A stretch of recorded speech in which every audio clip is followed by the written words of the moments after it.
네, 이 교시 여러분과 함께 나눌 사람의 두 번째 특성은 바사르라고 하는 인간의 특성입니다. 본래 이 특성은 창조에 근거한 그런 특성은 아닌 것이죠. 악의 기원에 대해서 많은 분들이 궁금해하고 있습니다.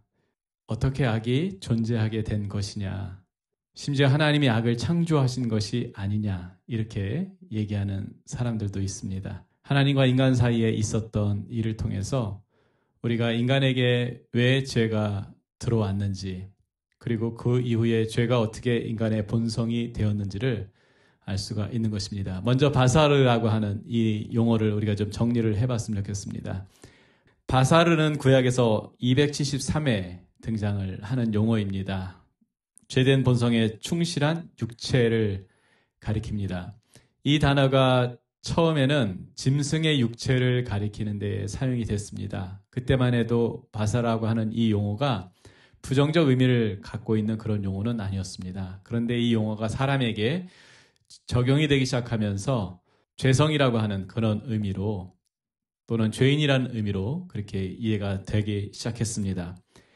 네페시인 사람이 바사르가 된 이후 사단의 유혹을 받은 인간이 하나님이 금하신 선과 악을 알게 하는 나무의 실과를 먹은 이후로 인간이 바사르라고 하는 존재가 되게 됐는데, 이때 사탄이 인간에게 하나님처럼 될 것이다 이렇게 유혹을 했습니다. 하나님이 왜 선과 악을 알게 하는 나무를 동산 중앙에 두셨을까? 더군다나 생명나무 근처에 서로 마주보게 그것을 두심으로 인간이 거기에 대해서 굉장히 호기심을 가질 수밖에 없는 것이고, 또 어떤 의미에서 불안을 가질 수밖에 없는 것이죠. 그래서 실존주의 신학자들은 죄의 동기를 호기심 혹은 불안, 두려움으로 그렇게 해석하는 경향도 있습니다. 호기심 때문에 따먹었다, 혹은 불안과 두려움 때문에 선제적으로 그것을 먹어 없애버렸다, 이제 이런 것을 죄의 기원으로 이해를 하는데 참 부족한 이해인 것 같습니다. 그런 심리적 이해를 하기 시작하면은 해석적으로 한도 끝도 없이 말씀의 본래 의도와 상관없이 엉뚱한 해석을 낳게 되는 것 같아요.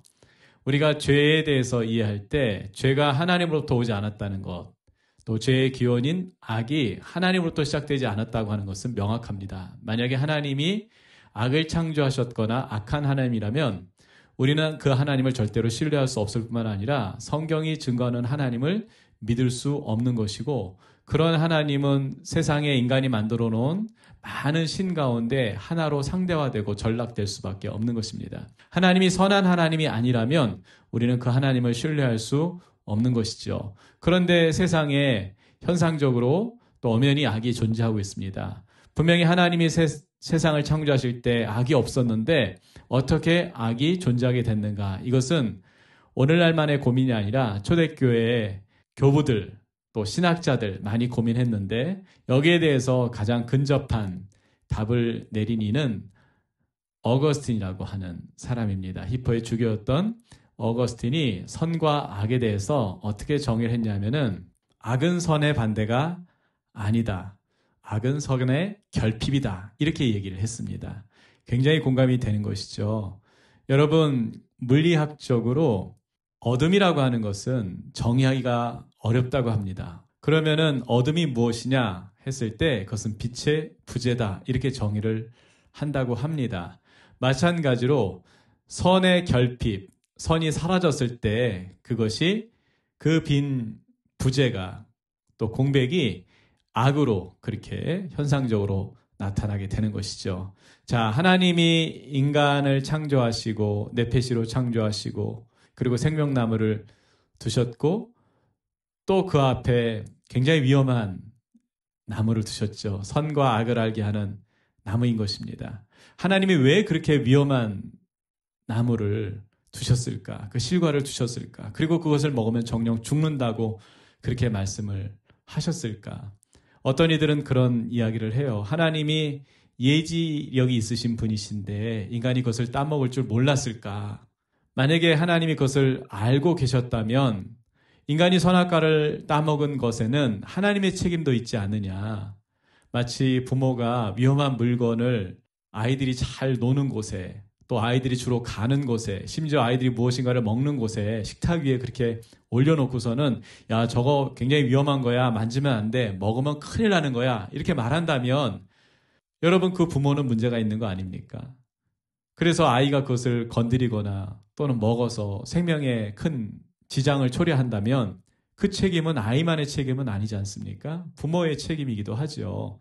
그런 논리로서 하나님이 선악과 나무를 동산 중앙에 두신 것은 굉장히 잘못하신 것이다. 이렇게 이제 주장하는 사람들이 있습니다. 또 그렇게 보려고 하는 사람들도 있어요. 하나님 도무지 이해할 수 없다.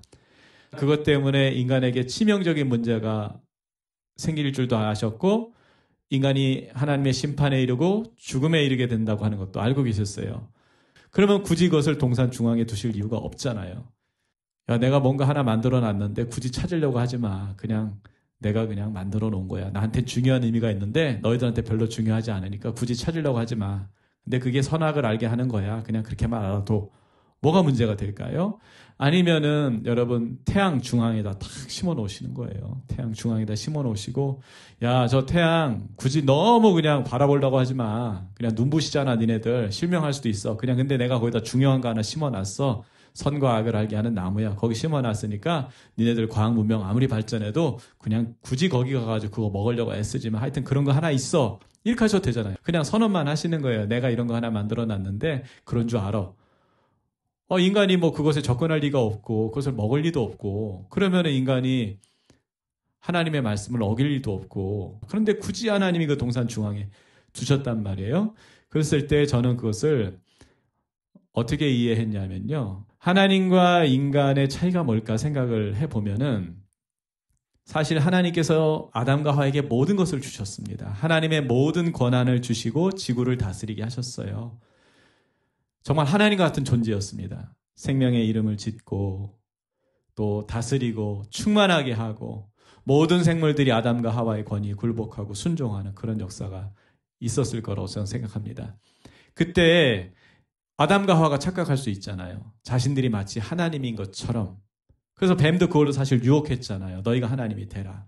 하나님께서는 아담과 하와가 피조물이라는 것을 알려주기를 원하셨습니다. 그래서 그들이 하나님이 아니라는 것을 아주 명시적으로 나타내셨는데 저는 그것이 선과 악을 알게 하는 나무의 실과였다고 생각합니다. 모든 것이 다 허락됐지만 하지 말아야 될 것.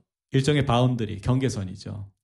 창조주와 피조물을 구분하는 경계선. 그래서 그 경계선을 넘어오면 안 되는 것이죠. 또 그 경계선으로 인하여서 인간은 내가 피조물이라고 하는 것, 내가 하나님이 아니라고 하는 것을 늘 보게 되는 것이죠. 생명나무에 가까이 가서 그 열매를 먹음으로써 영생을 누릴 때마다 그 맞은편에 있는 선과 악을 알게 하는 나무의 실과를 보면서 저거는 건들면 안 되지. 저거는 창조주의 영역이야. 하나님이 하지 말라고 그랬어. 그러니까 뱀이 선과 악을 알게 하는 나무의 실과를 따먹으라고 했을 때 그냥 그것을 그냥 홀라당 먹어버리는 그런 일이 벌어지는 것입니다. 하나님과의 경계가 무너지는 것이죠. 그러면 하나님이 될 줄 알았던 것입니다. 그런데 어떤 결과가 벌어집니까? 오히려 하나님과의 관계가 분리가 된 것입니다. 여러분, 죄라고 하는 것은 관계로부터 파생을 하는 거예요. 법제사라고 하는 것을 공부해 보면은 여러분, 관계 다음에 법이 생기는 거지 법 다음에 관계가 형성되는 것이 아닙니다. 인간 사회가 있으면 그 안에 관계가 발생을 하고 그 관계 속에서 관계를 보호하기 위해서 뭔가를 규정하게 되고 또는 하지 말라고 얘기하게 되는 어떤 그런 일들, 법제화가 그렇게 일어나는 거거든요. 하나님과의 관계 속에서 여러분, 죄라고 하는 것이 어떻게 발생했느냐? 관계가 분리됨으로써 발생한 것입니다. 어거스틴의 정의에 따르면 절대적으로 선하신 하나님에게 속해 있던 인간이 이제 그 절대선으로부터 벗어나기 시작했어요. 공백이 생겼습니다. 그러면은 그 현상 자체가 무엇입니까? 악이라고 하는 거예요. 악. 죄라고 하는 거예요. 그게 이제 인간 사이에 들어오기 시작한 것이죠. 그래서 점점 벌어지기 시작할수록 그 가운데 뭐가 생기는 겁니까? 죄가 점점 가득 차게 되는 것이고 하나님의 선에 멀어진 인간이 결국은 절대적으로 타락하고 부패할 수밖에 없었다고 하는 것입니다. 이것이 바로 죄의 기원인 것이죠. 그러니까 우리가 세상에 태어났을 때 선하게 태어났느냐, 선한 양심을 갖고 태어났느냐, 라고 하는 것에 대해서는 사실 성경은 양심에 관한 문제를 얘기하는 게 아니라 존재적으로 하나님과 분리된 상태로 태어났다. 인간은 하나님과 완전히 분리된 상태. 그래서 인간은 죄인이라고 하는 것입니다. 이 바사르라고 하는 것이 그렇게 여러분 개념을 갖는 것인데 오직 자신의 죄성에만 충실할 수 있는 것이 바사르의 현실인 것이죠. 창세기 6장 12절 처음 등장을 합니다. 하나님이 보신즉 땅이 부패하였으니 이는 땅에서 모든 혈육, 이것이 이제 바사르입니다. 하나님으로부터 벗어났다고 하는 거예요. 혈육 있는 자의 행위가 부패함이라. 우리가 왜 죄를 짓습니까? 우리가 죄인이기 때문에, 본질적으로 죄인이 됐기 때문에 우리가 죄를 지을 수밖에 없는 것입니다. 여호와께서 하늘에서 인생을 굽어 살피사 지각이 있어 하나님을 찾는 자가 있는가 보려 하신즉 다 치우쳐 함께 더러운 자가 되고 선을 행하는 자가 없으니 하나도 없도다. 인간끼리 비교해 볼 때는 착한 사람이 있습니다. 의로운 사람이 있어요. 좋은 사람이 있어요. 그러나 절대적인 선이신 하나님이 보시기에 모든 인간은 선에 이르지 못한다. 절대적 공의를 가지신 하나님의 입장에서 볼 때 모든 인간은 하나님의 공의에 이르지 못하고 충족시킬 수도 없다라고 하는 것입니다. 예수님은 죄가 바사르인 사람의 마음에서 나온다고 그렇게 말씀하셨습니다. 하나님으로부터 분리된 인간의 그 마음에서 끊임없이 죄가 분출되는 것이죠. 그래서 속에서 곧 사람의 마음에서 나오는 것은 악한 생각, 곧 음란과 도둑질과 살인과 간음과 탐욕과 악독과 속임과 음탕과 질투와 비방과 교만과 우매함이니 이 모든 악한 것이 다 속에서 나와서 사람을 더럽게 하느니라. 여러분 사실이 그렇습니다. 죄라고 하는 것은요. 학교 가서 배우는 것이 아닙니다. 누가 가르쳐주지 않아도 인간은 죄인이에요. 이 죄의 특성이 뭐냐? 우리가 영어로 보면 이제 sin이라고 하지 않습니까? S-I-N. 가운데 있는 글자가 I입니다. 나 중심, 자기 중심, 다시 말해서 이기심. 그것이 죄의 대표적인 특징이라고 그렇게 얘기를 합니다. 참 공감이 되죠.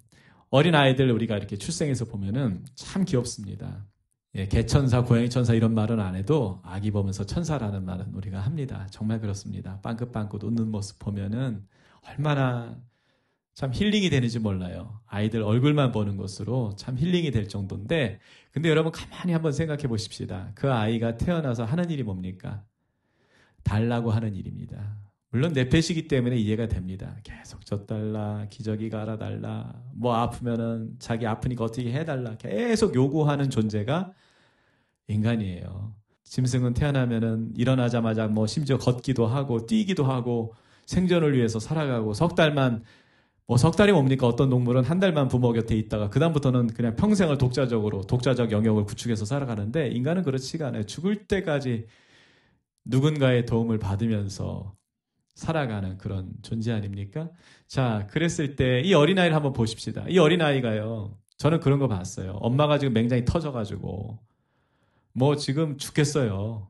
119 부르고 지금 뭐 난리도 아닙니다. 그런데 이 젖먹이 아이가 배가 고픈 거예요. 엄마는 지금 배가 아파가지고 터져가지고 지금 떼굴떼굴 굴러가지고 지금 이제 좀 있으면은 뭐 혼절할 판입니다.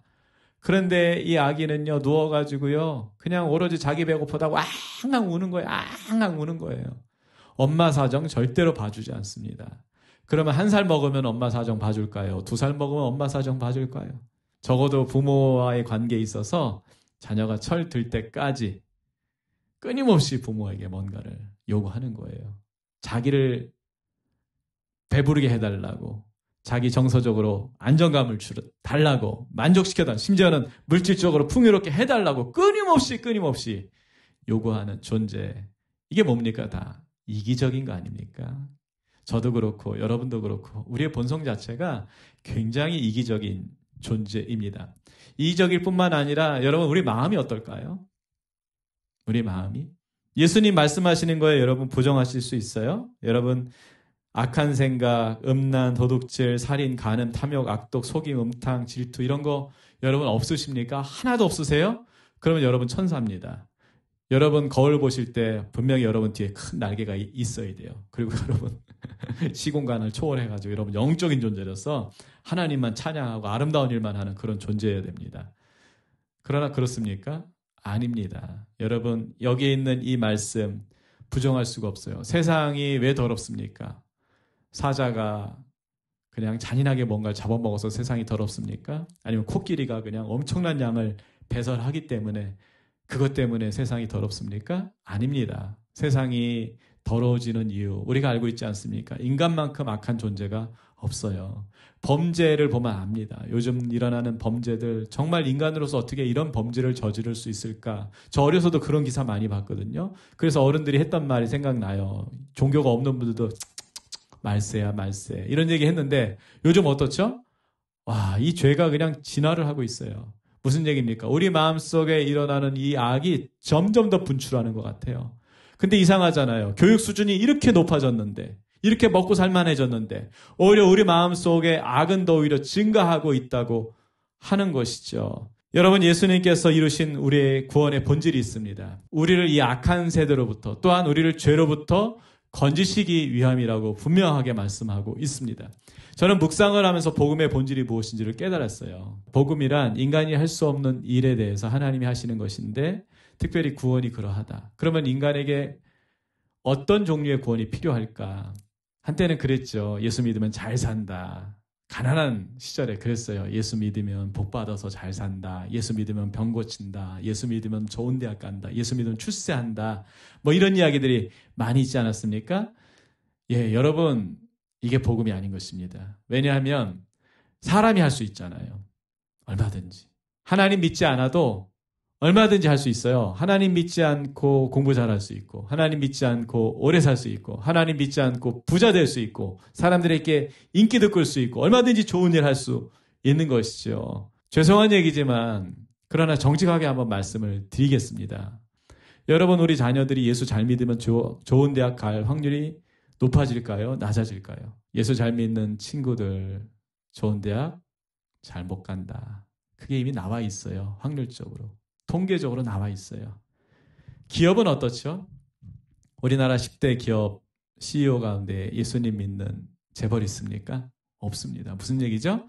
예수 안 믿어야 재벌 될 가능성이 그래도 있다. 이 얘기 아닙니까? 여러분, 주일날 좋은 공기 마시고 운동 삼아 등산하고 야외로 가는 분들이 오래 살까요? 아니면은 우리처럼 주일날 모여가지고 맨날 혼나는 말씀 듣고 관계적으로 또 어려운 분들 있지만은 참고 살아야 되고 그 안에서 축복하고 싶지 않은데 막 축복해야 되고 막 이러면서 막 스트레스 받아야 되고 막 봉사하고 싶지 않은데 억지로 막 봉사해야 되고 또 직분 맡았으니까 또 누구 돌봐야 되고 그냥 새벽에 그냥 기도해야 된다니까 또 나와서 피곤한데 기도해야 되고 막 이런 분들이 오래 살까요?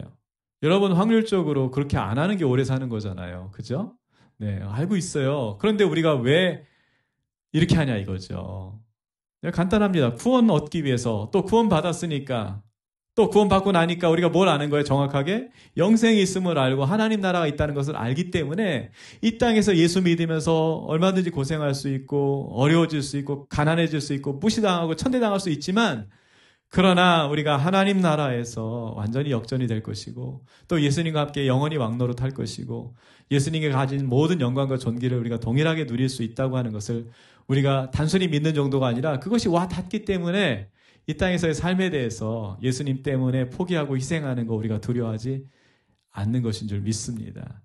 여러분, 구원이라는 것이 그런 것이죠. 죄로부터 우리가 구원을 받는 것입니다. 예수 그리스도를 통해서 나의 모든 죄가 용서받음으로 하나님의 진노의 심판에서 벗어나 하나님의 자녀가 되는 것이 구원인 것입니다. 그 결과 나는 하나님 보시기에 정말 의롭고 존귀한 또 거룩한 존재가 된 것입니다. 자, 구원의 첫 번째 목적이 뭘까요? 말씀을 읽어보면요. 베드로전서 1장 15절, 베드로후서 1장 3절로 4절, 또 출애굽기 19장에 나오는 말씀들 제가 아는 것은 뭐냐면 죄로부터 구원을 받았기 때문에 우리가 더 이상 죄의 상태로 돌아가면 안 된다고 하는 거예요. 그걸 이제 회개라고 얘기하죠. 또 죄로부터 구원받은 그 상태, 죄로부터 분리된 것입니다. 그러면 그게 뭐가 되겠습니까? 여러분 도식적으로 이해하시면 굉장히 쉬울 것 같아요. 자, 우리가 하나님과 하나 된 관계였는데 선악과 사건을 통해서 하나님과 관계가 분리가 됐어요. 그게 뭡니까? 그게 죄라고 말씀을 드렸어요. 그 결과가 심판입니다. 자, 그러면은 죄로부터 분리가 됐어요. 그래서 하나님의 자녀가 됐어요. 그러면 우리는 어떤 상태가 돼야 될까요? 하나님 말씀하신 내가 거룩하니 너희도 거룩해라. 다시 말해서 거룩한 존재가 돼야 하는 것입니다. 구원받았으니까 당연히 우리는 거룩한 존재, 그 상태를 유지해야 되는 것이고 그런 존재로서 삶을 살아가야 하는 것이죠. 그렇기 때문에 고린도후서 7장 1절은 그런즉 사랑하는 자들아 이 약속을 가진 우리는 하나님을 두려워하는 가운데서 거룩함을 온전히 이루어 육과 영의 온갖 더러운 것에서 자신을 깨끗하게 하자. 이렇게 말씀하고 있어요. 자신을 깨끗하게 하자. 어디서요? 육과 영의 온갖 더러운 것에서. 다시 말해서 거룩하게 됐으니까, 죄로부터 건져서 거룩하게 됐으니까 거룩한 존재로 살아가는 거예요. 여러분 이제 화면에 배 그림이 하나 나갈 겁니다. 거친 죄의 바다에 떠 있는 배 그림입니다. 저는 그 배 이름을 홀리 쉽이라고 그렇게 이름을 붙였어요. 여러분 강의 안에도 그게 나오죠. 7페이지에 보면은 죄의 바다에서 이제 둥둥 떠 있는 큰 배가 있어요. 거룩, 구원입니다. 우리는 어디 있어야 돼요? 죄의 바다에 있는 것이 아니라 거룩함에 있어야죠. 죄에 들어가서는 안 되는 것이죠. 그런데 우리의 실제 삶은 어떻습니까? 그렇지가 않은 것이죠. 제가 우리 아들 어릴 때 정말 천사 같은 아들이라고 제가 생각했을 때입니다. 초등학교 저학년 때 죄에 대한 이해를 아들하고 나누면서 그런 얘기를 했어요. 이 배 그림을 보여주면서 구원이란 이런 것이야. 그러면서 너는 어디 있는 것 같아? 뭐라고 했냐면 아빠 정말 시무룩하게 그런 얘기를 했어요. 아빠 나는 걸쳐 있는 것 같아요. 그런 얘기를 했어요. 몸이 죄의 바다에 빠져 있고 얼굴은 살기 위해서 그 배에 올라타 있는 게 아니라 그 중간에 걸쳐가지고 그냥 배가 가는 대로 그냥 어쩔 수 없이 그냥 떠가는 거죠. 옛날에 조용필이라는 대가수가 불렀던 노래가 있습니다. 아주 히트쳤던 창밖의 여자라는 노래가 있는데 제가 이 죄에 관련해가지고 생각나는 것은 그거예요.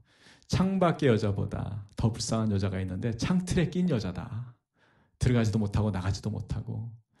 여러분 수십 년째 혹시 이런 신앙생활 하고 있지 않으십니까? 주중에 죄의 바다에 그냥 정신없이 빠져서 지내다가 수요 예배 때 아차 싶어가지고 무슨 고래도 아니고 숨쉬기 위해서 죄의 물 밖으로 한번 고개 내밀고 심호흡 한번 한 다음에 잠시 은혜 받고서 또 정신없이 내려가서 살다가 금요 철학 때 와가지고 또 정신 잠깐 차리고 그러다가 이제 주일날 되면은 마치 내가 언제 죄의 바다에 있었냐는 식으로 그냥 죄에 젖은 몸 그냥 그대로 옷 입고서 가판 위로 올라오는 것이죠. 사다리 그냥 부랴부랴 이제 주일 아침에 올라타고서는 대예배 때 이제 가판에 누워 있는 거예요. 누워서 죄에 젖은 몸을 말리면서 그냥 비로소 하나님께 회개하고 아유 주님 제가 또 한 주간 죄 가운데 살았습니다. 주님 용서해 주십시오. 그러면서 이제 회개 퍼포먼스 눈물 흘리고 뭐 장로님 그냥 하면 또 기도하시면 울컥하고 또 내가 뭐 기도할 때만 다른 기도가 아니에요. 그냥 회개 기도만 하는 거예요. 회개 기도만.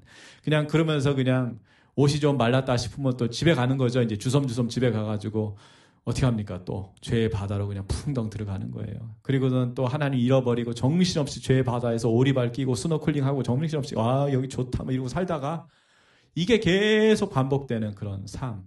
그런데 이게 본질적으로 어떤 문제냐면은 어떤 행위적인 문제 이전에 우리 내면에 그런 죄가 계속해서 올라오니까 그 죄에 따라서 음란 영상 보고 음란한 생각하고 또 그냥 뭐 탐심 뭐 있는 대로 다 부리고 뭐 가지지 못해서 그렇지 도둑질만 안 했을 뿐이지 마음으로 또 우리 자매님들 같은 경우는 그 미움으로 저도 그랬던 생각이 납니다. 이 죄에 관한 것들 많이 설교했어요. 그런데 저는 한 번도 죄를 극복하지 못했던 것 같아요. 묵상하기 전에 죄라는 생각이 몰려오기 시작하면은 그 죄에 그냥 넘어지고 자빠지고 수도 없이 반복하면서 개가 토한 것을 도로 먹고 돼지 씻겨놨더니 더러운 그 구덩이 가서 또 굴르고 하는 그런 일상을 계속해서 살면서 참 힘든 시간들을 보냈던 기억이 납니다.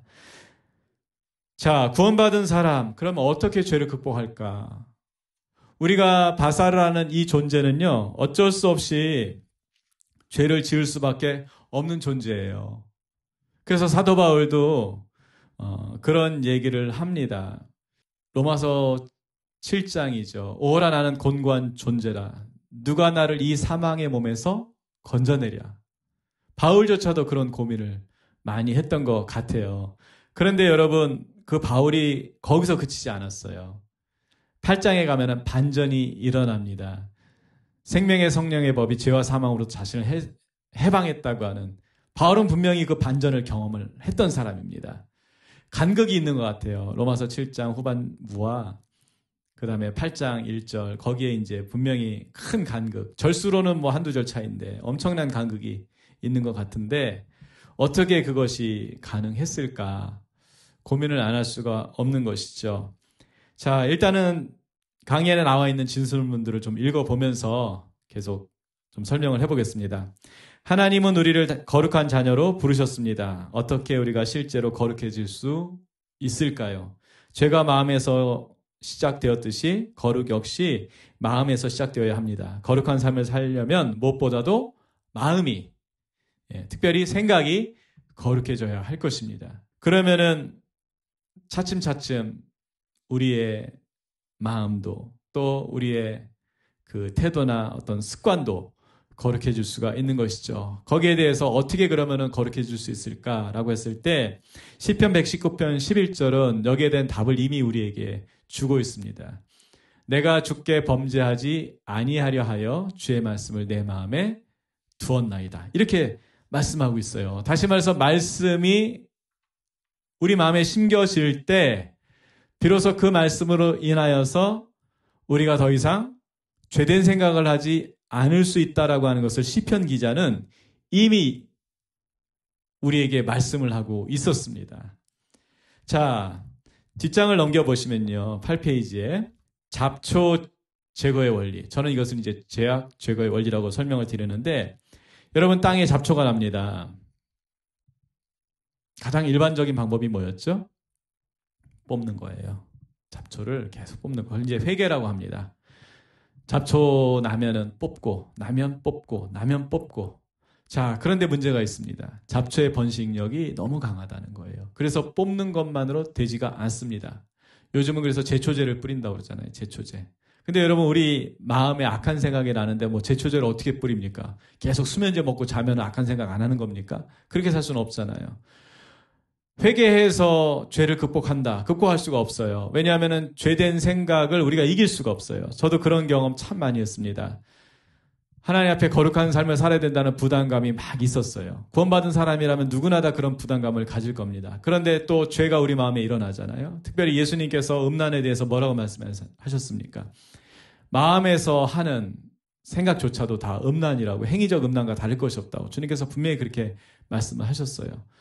10대 때 음란한 생각들, 20대 때, 뭐 심지어 30대 때, 또 묵상을 시작했음에도 불구하고 몇 년 동안, 한 2년 동안은 음란한 생각들 저를 일생 괴롭혔습니다. 이거 참 쉽지 않았어요. 제가 이것 때문에 금식기도 정말 많이 해봤어요. 방학 때 되면은 신학생 때, 더군다나 신학생이 거룩해야 되는데 그렇지 못하기 때문에 그냥 이게 너무 괴로워가지고, 저는 알잖아요. 하나님 앞에 예배할 때 이게 문제가 된다는 거 알잖아요. 물론 회개하죠. 하나님 용서해 주죠. 그런데 계속 반복하는 건 뭡니까? 여러분, 우리가 자녀를 키워보면은 자녀가 뭘 잘못했어요. 아빠 잘못했어요. 용서해 주지요. 그런데 맨날 똑같은 걸 갖고 와가지고 아빠 잘못했어요. 용서해 주세요. 뭐 그러면은 여러분 어떤 마음이 드세요? 야, 이놈이 이게 나를 기만하는 건가? 나를 놀리는 건가? 안 되겠다. 넌 한번 오늘 크게 혼나야 되겠다. 분명히 그런 마음 들 겁니다. 근데 크게 혼냈어요. 근데도 계속 하고 있는 거예요. 그랬을 때 그 자녀를 어떤 부모는 포기하는 경우도 저는 봤어요. 그래서 자녀가 그냥 탈선의 길로 가는 경우도 제가 여러 차례 봤습니다. 여러분, 계속 회개만 한다. 제가 죄를 이길 수 없었던 건 뭐냐면요. 이게 생각으로 한번 일어나면요. 제어가 안 된다는 거예요. 제어가. 음란한 생각이 나면은 제어가 안 돼요. 마치 제가 이렇게 어떤 삼류 극장에 앉아 있는 거예요. 음란한 것을 아주 그냥 줄기차게 그냥 쉼 없이 상영하는 영화관에 앉아 있는 거예요. 제 발로 찾아간 거죠, 사실은. 앉아가지고서는요. 이제 묶이는 거예요. 거기 앉으면 무슨 안전벨트 같은 게 쫙 내려와가지고 놀이시설에 그런 것처럼 완전히 꽁꽁 저를 딱 꼼짝 못하게, 못 나가게 중간에 딱 주저앉히고, 그 다음에 이 머리도 딱 잡아줘요. 꼼짝 못하게. 그 다음에 이 눈도 못 감게 여기다 이쑤시개 같은 걸 딱 박아놔요. 2개를. 그리고는 그냥 음란한 생각들이 그냥 쫙 흘러가는데 한쪽에 무슨 생각하는, 이러면 안 되는데, 이러면 안 된다. 이거 부끄러운 거야. 하나님한테 혼나는 거야. 그렇게 생각을 해요. 그런데 여러분, 멈춰집니까? 멈춰지지가 않아요. 놀랍게도 그 영화의 감독이 누굽니까? 예, 접니다. 거기 주연 배우 누굽니까? 접니다. 상대 배우는요? 그때 다르죠. 네, 그러고서는 정신없이 음란을 즐기는 거예요. 처음엔 안 된다고 생각하지만 이게 딱 어떤 임계치가 딱 넘어가면은 아유 그래 어떡하겠어. 뭐 내가 이런 존재인데 하나님 어떡하겠어. 그냥 뭐 나중에 뭐 회개하지. 그러면서 그냥 버린 몸의 원리라고 있거든요. 이왕 죄 지었으니까 어차피 회개할 거 그냥 모르겠다 왕창. 그리고서 이게 하는 거예요. 자, 그렇게 여러분 생각으로만 저지르는 죄가 생각으로 끝나겠습니까? 아닙니다. 음란한 영상을 보게 되고 음란한 장면을 추구하게 되고 그러는 거예요. 예. 목회자들 가운데 음란에 대한 것에 자유하지 못해서 많이 있다는 거 제가 듣고 있습니다. 참 안타까운 일이에요. 우리나라 유독 심해요. 음란 어떤 사이트에 접속하는 그 횟수가 하루에 수천만 건에 이른다고 하는 통계를 제가 보고 깜짝 놀란 적이 있어요. 하루에. 요즘은 더하죠. 유튜브가 나왔으니까. 그냥 AI 그냥 해가지고서 내가 뭘 하나 잘못 보면 그냥 계속 쭉 딸려 나온다고 그러니 뭐 그냥 계속 쭉 보는 거죠. 이런 어떤 상태들. 여러분 하나님과 그러면 인격적 관계가 되겠습니까? 하나님과의 친밀함이 될까요? 과연 하나님 말씀하신 거룩함을 이해할 수 있을까요? 죄에서부터 벗어나지 못하고 계속 죄의 속박이 되는 것이죠. 이런 문제들이 있습니다. 그걸 회개만 가지고 이길 수 있느냐, 다스릴 수 있느냐? 아니요. 행위적인 거야 어떻게 그렇게 될지 모르겠지만 생각으로 나는 건 그렇게 되지가 않아요. 그러니까 어떤 일이 벌어지냐면요. 신앙생활 하는데 회개하다가 볼일 다 보는 거예요. 거기에 에너지가 다 빠져버리는 거예요. 회개하다 번아웃하는, 우울하고 늘 그냥 힘들고. 왜냐하면 기도 제목이 주로 그거예요. 주로 그거. 그러다 나중에 어떻게 되냐면요. 회개조차도 안 합니다. 기피증이 생겨요. 회개하고 싶지 않아요. 왜냐면 해도 안 된다는 거 알거든요. 그러면서 무기력해지기 시작해요. 무감각해지고 무기력해지고 심지어 나중에는 자기를 합리화시키고요. 또 그런 죄에 대해서 옹호를 하게 돼요. 옹호. 심지어 잘못하면 거기까지 가는 거예요. 그런 일들이 이제 벌어지는 것이죠. 그래서 제가 알게 됐어요. 이게 마음에서 일어나는 죄의 문제는 회개만 가지고 되지가 않는다. 그러면 이게 어떻게 이거를 다스려야 되냐 했때 제가 묵상을 시작한 지 거의 2년쯤 될 때 경험했던 것입니다. 그때 어떤 일이 있었냐면은 그때도 자꾸 음란한 생각이 제가 이렇게 떠오르려고 하는 거예요.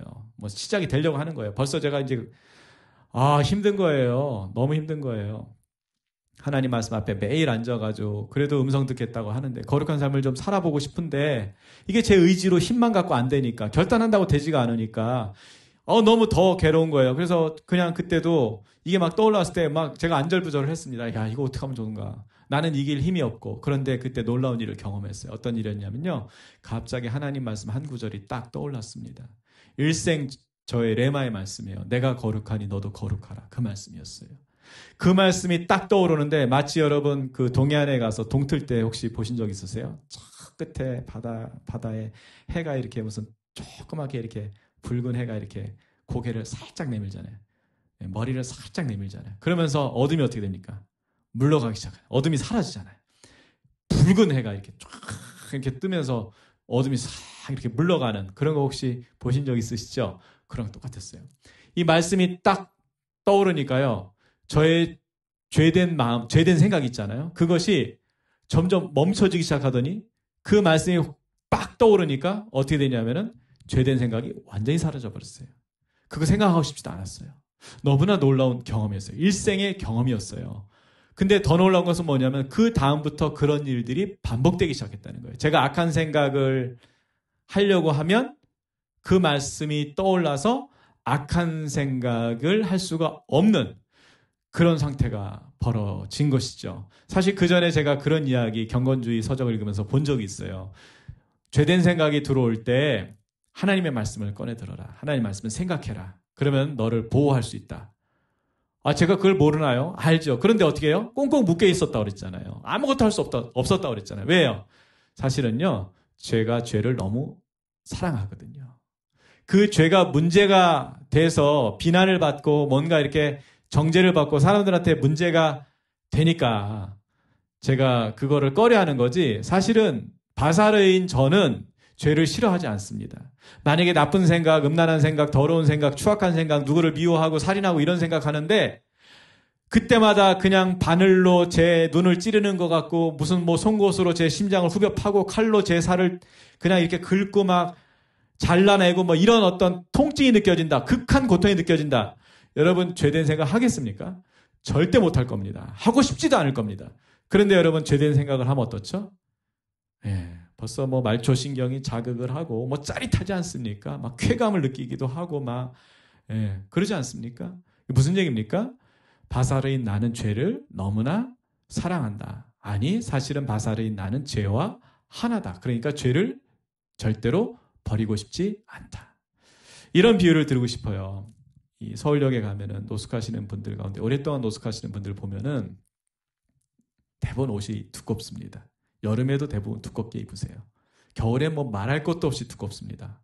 이해는 됩니다. 한 데서 주무시기 때문에 체온을 유지하기 위해서 두껍게 입는데, 근데 참 놀라운 게 있어요. 어떤 분이 너무나 그분들이 불쌍해서 어떤 한 분에게 좋은 오리털 파카, 굉장히 좋은 걸 이렇게 새 옷을 주셨대요.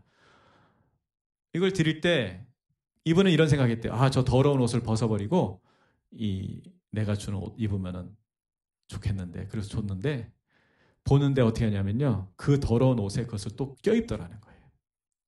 그래서 그 새 옷이 금방 그 더러운 냄새와 하여튼 그게 오염이 돼버린 거 보면서 너무 속상했다는 이야기를 제가 전해드린 적이 있거든요. 여러분, 하나님 은혜 주시면 뭐합니까? 우리가 죄를 버리지 않는데. 그래서 그냥 계속 껴입는 거예요. 그러면 여러분 어떻게 되겠습니까? 하나님께 받은 은혜가. 예, 그 몸만 뚱뚱해지는 거죠. 예, 죄송합니다. 더럽게 뚱뚱해지는 거죠. 더럽게 뚱뚱해지는 거. 예. 너무 냄새 나는 거죠, 몸에서. 그러니까 하나님 가까이 하기 싫은 거죠. 하나님도. 예. 사람도 가까이 하고 싶지 않고요. 하나님도 가까이 하고 싶지 않을 거라고 저는 생각을 해요. 왜? 냄새 나니까. 예, 사람은 냄새 안 날지 모르겠어요. 죄의 냄새가 없다고 생각하지만 하나님은, 우리가 구약에도 보면 하나님이 희한하게도 흠향하신다고 그러잖아요. 냄새를 맡으신다고 그러잖아요. 그래서 향기의 제사를 드리라고 얘기하잖아요. 예, 하나님 죄의 냄새 싫어하신다니까요. 근데 악취가 나는 거예요. 근데 그걸 버리질 않는 거예요. 못 벗는 거예요. 계속 껴있기만 하는 거예요. 회개한다고 하나 벗었다고 되는 게 아니에요. 하나 벗고 났더니 2개 입고, 2개 벗었더니 3개 입고, 그게 계속 반복되는 우리가 삶을 살면서 영적으로 얼마나 무기력해지고 무감각해지고 심지어는 죄를 죄라고 여기지도 않는 그런 일이 벌어지는가. 그랬을 때 제가 묵상 2년 동안 할 때 말씀이 떠올랐다고 그랬잖아요. 그때 즈음해가지고 제가 정말 사랑하는 선교사님, IT에서 사역하고 있는 김원린 선교사님, 강의 중에 여러 차례 소개될 겁니다. 이 선교사님하고 교제하던 가운데 프랑스에서 유학하던 시절의 이야기를 우연찮게 듣게 됐어요. 돈 없는 유학생이 이제 거기서 유학을 하면서 여름에 바캉스 가야 되는데 못 가고 땡볕에 이제 파리에 머물렀대요. 바캉스 못 가고 이제 여름에 맨날 잡초 전쟁을 하는 거죠. 잡초 뽑느라고 막. 근데 옆집에 사는 프랑스 할아버지가 그걸 보더니 부르더래요. 뭐 하냐고. 뭐 몰라서 묻겠어요. 하도 한심해서 불렀겠죠. 예. 아, 우리가 잡초 때문에 죽겠다고. 그랬더니 할아버지가 하는 얘기가 그렇게 해가지고 안 된다고. 내가 방법 가르쳐줄 테니까 시키는 대로 해보라고. 그러면서 뭘 가르쳐줬냐면은 잔디씨를 사다가 빈 땅에다가 뿌리라고 그 얘기를 했다는 거예요. 해보니까 정말 잡초가 훨씬 덜 자라다라는 것이죠. 우리나라 다큐멘터리에서도 소개됐었는데요. 중국 모수 사막에 이니전이라는 여인의 이야기, 나무 심는 여인 해가지고 다큐멘터리로 소개된 적이 있어요. 이 이니전이라는 여인이 내몽골에 있는 모수 사막에 시집을 갔는데 그 사막 아무도 찾아오지 않는 황량한 정말 사막이었습니다. 이 여인이 그냥 너무나 외로움 속에서 삶을 살다가 어느 날 사막에 발자국 하나가 있는 것을 보고서는 그 발자국이 너무 반가워가지고 모래바람에 날아가지 않도록 거기다 세수대야를 이렇게 덮어놨대요. 그리고 생각을 했대요. 도대체 여기 왜 사람이 오지 않을까? 뭐 사막이니까 올 일이 없는 거죠. 황량한 땅이니까. 그래서 여인이 그때 결정을 한 거예요. 여기 나무를 심으면, 그래서 여기 숲이 있다면 사람들이 오지 않을까. 그래서 그 여인이 20년 동안 불철주야 나무를 심기 시작했습니다. 여의도 면적의 80배 되는 엄청난 땅 나무를 매일 심었어요. 불가능하다고 생각했어요. 그런데 그 나무를 매일 심기 시작했어요. 20년이 지나서 어떻게 됐을까요? 정말 숲이 된 것입니다. 바람을 막는 숲이 되면서 그 밑에 조금 더 작은 나무와 풀들이 자라기 시작하고, 그러면서 물이 흐르기 시작하고, 물이 흐르니까 그 다음에 동물들이 찾아오기 시작하고 사람들이 찾아오기 시작하고. 여러분, 우리 마음에 그동안에 많은 분들이 어떻게 했냐면요, 은혜를 받았어요. 그리고 그냥 방치를 했어요. 주일날 은혜 받았어요. 그게 끝이에요. 아무것도 하지 않아요. 그러니까 이 마음밭이 어떻게 되냐면은 죄가 깃들기 시작하는, 죄가 분출되기 시작하는 거예요. 죄가 막 분출되기 시작하는 거예요. 제가 묵상을 하면서 알게 된 건 뭐냐면요, 매일 묵상이라는 것은 말씀을 받아서 내 마음에 심는 것과 같은 것인데, 말씀을 심다 보니까 어느 순간서부터 죄의 그 잡초가 올라오질 못하더라. 제가 그것을 경험한 것이죠. 그리고 지금은 제가 기분 나쁜 일이 있잖아요. 그러면은 뭔가 죄된 생각을 하고 싶을 때가 있잖아요. 저도. 연약할 때 그럴 때 있잖아요. 혼자 있는 시간에. 그럴 때마다 제가 죄에 넘어가지 않는 이유는 뭐냐면, 이제는 의지적으로 말씀을 꺼낼 수가 있기 때문에 어떤 거룩함의 그 상태를 나름 이렇게 유지하면서 살면서 거룩함이 주는 기쁨과 그 소망과 그 감격 속에서 제가 신앙생활을 하고 있거든요. 이게 얼마나 큰 축복인지. 안 그랬으면 제가 죄로 인해서 늘 그냥 힘들고 번아웃하고 사람 속이는 거 아닙니까? 거룩한 척 해야 되는 거고 그러고 살았을 텐데, 그게 아니라 언제든지 누가 저를 봐도 제가 죄된 어떤 생각이나 행위들을 하지 않고 살 수 있다고 하는 그런 어떤 참 일치된, 분리되지 않는 그런 삶을 살고 있다는 것이 참 기쁨이고 감격인 것이죠. 여러분, 우리 죄된 본성, 바사르인데 이 본성을 우리가 이길 수 있느냐? 이길 수 없습니다. 그래서 저는 이것을 그렇게 설명드리고 싶어요. 우리 본성이, 죄된 본성이 활동하지 못하도록 말씀으로 그냥 다 덮으라고, 마음을 그냥 다 덮으시라고, 콘크리트 치라고, 두껍게 치라고. 그러면은 죄가 있어요. 그러나 어떤 상태가 되냐면은 마치 동면 상태, 마취 상태가 되는 거예요. 그래서 죄가 작동을 못하는 거예요. 있지만 작동을 못하고 어떤 환경이 돼도 죄가 죽어 있는 거예요. 그러니까 행동을 하지 않는 거예요. 그런 일들이 이제 여러분 경험되기 시작하면은 놀랍게도 하나님과의 친밀감이라고 하는 것, 또 그 거룩함이 주는 그 기쁨이 있어요. 기쁨. 엄청난 기쁨이 있습니다. 소망이 있습니다. 그것을 이제 경험할 수가 있는 것이죠. 제가 십자가 이야기도 여러분에게 좀 나누고 싶어요. 갈라디아서 2장 20절에 보면 내가 그리스도와 함께 십자가에 못 박혔다고 얘기하지 않습니까? 그러면 여러분 십자가에 못 박힌다고 할 때 그 못이 과연 무엇이겠습니까? 이것이 단순히 어떤 구호고 상징적인 그런 말씀이겠습니까? 바울은 분명히 경험했습니다. 자신의 죄성이 십자가에 못 박히는 것을 분명히 경험했다고 저는 믿습니다. 그렇기 때문에 그가 하나님 앞에 거룩함에 대해서, 의에 대해서 그렇게 자신 있게 증언하면서 삶을 살아냈고, 그렇기 때문에 수많은 기독교인들이 탄생할 수 있었다고 저는 믿습니다. 그것이 역사적 사실 아닙니까? 이미 검증된 이야기 아닙니까? 그랬을 때 여러분 십자가에 달린다고 하는 것, 못이 있어야 되는데 그 못이 뭐냐 이거죠. 많은 분들이 십자가 앞에까지 잘 나간다고 하는 것을 제가 알고 있어요. 거의 매일 나갈 겁니다. 십자가 앞에 나가서 죄를 용서받기 원하는 거예요. 그냥 선언으로 그쳐서는 안 됩니다. 십자가에 못 박혀야 됩니다. 못이 있어야 됩니다. 그 못이 뭘까라고 했을 때 저는 하나님이 나에게 주시는 실존적인 말씀, 그것이 내 죄된 본성을 십자가에 못 박게 하는 못과 같은 역할을 한다라고 하는 것을 여러분에게 말씀드리는 것입니다. 십자가에 걸칠 수 있어요. 얼마나 걸칠 수 있을까요? 십자가에 매달릴 수도 있을 겁니다. 내 의지로 죄 안 짓겠다고, 내 죄성이 죽었다고 그렇게 고백하면서 십자가 붙들고 매달려 있는 거예요. 몇 시간이나 매달릴 수 있을까요? 여러분, 예수님도 오래 매달리실 수 없었어요. 여기 못이 있었기 때문에 6시간 매달렸다 돌아가신 거예요. 여기 못 안 박혔으면은, 예수님 힘이 없으셨으면요, 여러분 10분도 안 돼서 십자가에서 떨어져야 됩니다. 십자가에서 못 죽으세요, 예수님도. 네. 그런 거잖아요. 못 박혀야 됩니다. 그 못이 뭐라고요? 이 묵상학교에서는요, 하나님이 나에게 말씀하신 그 말씀.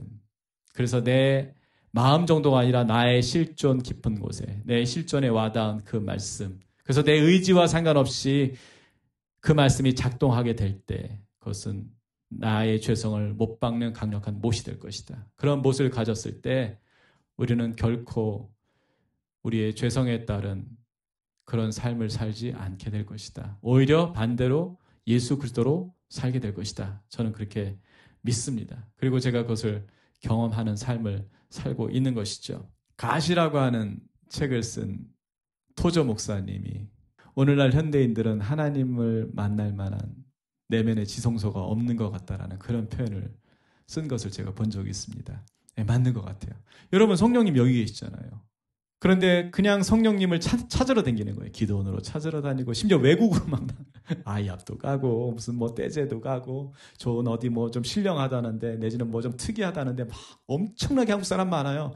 관광지만 바글바글한 게 아니라 그런 어떤 수도원이라든지 뭐 산티아고라든지 뭐 바글바글합니다. 한국 사람들.